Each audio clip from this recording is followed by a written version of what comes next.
Olá, meu nome é Demetrio Alves Paz, sou professor de Teoria Literária e Literaturas de Língua Portuguesa na Universidade Federal da Fronteira Sul. Falarei um pouco sobre Olinda Beja. Na verdade, vou começar com uma história bem interessante. Sou leitor da Olinda Beja há uma década, exatamente uma década, quando uma daquelas descobertas ocasionais de que fala Ítalo Calvino, né, topei com essa obra aqui, se chama Histórias da Gravana. Então, li o que estava, né, atrás da obra, né, falava de uma coleção, achei interessante, abri, folhei, né, e a foto da escritora,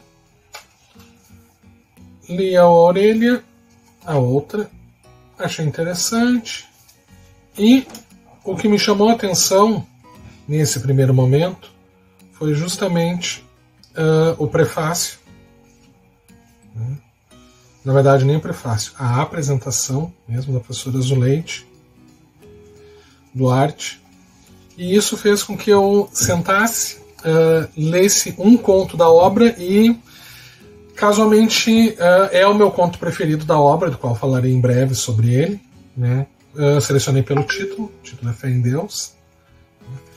E a partir de então a minha admiração incondicional à escrita dessa maravilhosa escritora, né, a sua obra. Possuo algumas obras dela, apesar de várias serem de difícil acesso no Brasil, né. Sou pesquisador das literaturas africanas e pesquiso basicamente o conto, né? Então por isso eu tenho as obras de contos dela. Então os outros livros de conto: Chá do Príncipe, A Casa do Pastor e Pé de Perfume, né? E o Histórias da Gravana foi publicado no Brasil em 2011, né? Então por isso também eu tive acesso a essa obra. É uma obra que muito impactante, né, para alguém que não conheça a literatura de São Tomé e Príncipe. É uma obra muito boa para esse primeiro contato com a literatura santomense. Na obra são 15 contos e ela é dividida em duas partes. A primeira dessas partes, né, se chama Estação das Chuvas e a segunda é a Gravana. E casualmente são as duas, entre aspas, estações, óbvio que são 4 estações, né, mas as duas estações predominantes no país. Então, um período de chuvas e a Gravana um período de seca. E é justamente nesse clima que se dá as histórias, e eu escolhi propositalmente, né, uma história de cada uma das partes para fazer alguns comentários e incentivar a leitura na obra dela. Então, o primeiro conto que eu quero falar um pouco se chama Homenagem, né? E esse conto é como se fosse uma carta escrita da narradora para a avó, fazendo uma lembrança dessa avó. Essa avó que sofreu bastante. Sofreu bastante como? Primeiro, ela é trazida para São Tomé e Príncipe, para, né, a região, né, a cidade de Fernão Dias, e lá foi prometido para ela um paraíso. Ela vem do Gabão Grande, onde ela disse, e ela tinha um nome lá, se chamava Uaca, mas ao chegar em São Tomé e Príncipe já tinha a primeira coisa dela, a identidade, o nome, e o nome que é dado a ela é o nome de Custódia. E a partir daí ela vai sofrer uma série de violências, né? Violência física, né? Ela vai apanhar, né?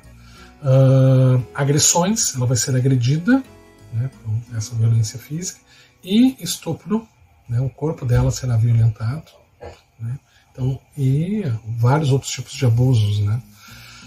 E isso vai dar origem, né, e mostra, né, como isso ajuda a moldar um pouco, né, e como a história das ilhas, né, e da África é uma história, né, de exploração, de mentiras, né, principalmente por homens brancos, né, como aparece bem. E o pano de fundo do conto, Homenagem, é o massacre de Batepá, né? Então, um massacre né, importante para a história, inclusive dos movimentos africanos de independência, né, dos países africanos de língua portuguesa. Então é um momento muito importante que há. Então fica aí como uma dica, né, de leitura da obra e dessa primeira parte, né, Estação das Chuvas. E o segundo conto é um dos contos que, como eu disse, o conto que eu adoro, e é o conto que eu li e fez com que eu comprasse o livro e me tornasse apaixonado pela obra dela, se chama Fé em Deus. E no primeiro momento pode parecer que o Fé em Deus vai se falar sobre religiosidade ou sobre crenças e tudo mais, e não. Na verdade é uma história muito simples, né, mas que também exemplifica essa condição feminina, né, em boa parte do continente africano, óbvio, no mundo inteiro também, né, não só, mas continente africano e São Tomé. Então no conto nós temos a Elisa, que é uma jovem que vai se apaixonar pelo Emerson. Ela acaba engravidando, a família dela descobre que ela está grávida e expulsa ela de casa. O Emerson descobre que ela é expulsa de casa, a abandona e vai embora, mesmo tendo prometido um monte de coisa para ela, que viraria engenheiro, que a levaria junto, e que não cumpre. E ela ali grávida, então vai ter que se virar. E a única coisa que a manteve bem e forte foi essa fé em Deus. Tanto que quando o filho nasce, o filho ganha e recebe esse nome, Fé em Deus, com os tracinhos, que é o nome do menino mesmo. E essa mãe, essa Elisa, essa jovem, vai lutar com toda a sua força possível e imaginável para que esse filho tenha sucesso e consiga realizar aquilo que o pai não realizou. Ir para fora, se formar engenheiro e voltar e cuidar da sua terra, né, principalmente do cacau. E por aqui fica um pouco dessa minha, né, dica de leitura do Histórias da Gravana. Recomendo a leitura, né, dos outros livros, não só de contos, como o romance dela, esgotadíssimo, né, que merece também uma nova edição. Aliás, toda a obra da Olinda Beja tem que ser publicada urgentemente no Brasil, né, para que tenhamos contato, apesar de já termos, né, 2 livros de poesia dela publicados aqui também. Então, muito obrigado e uma boa leitura a todos.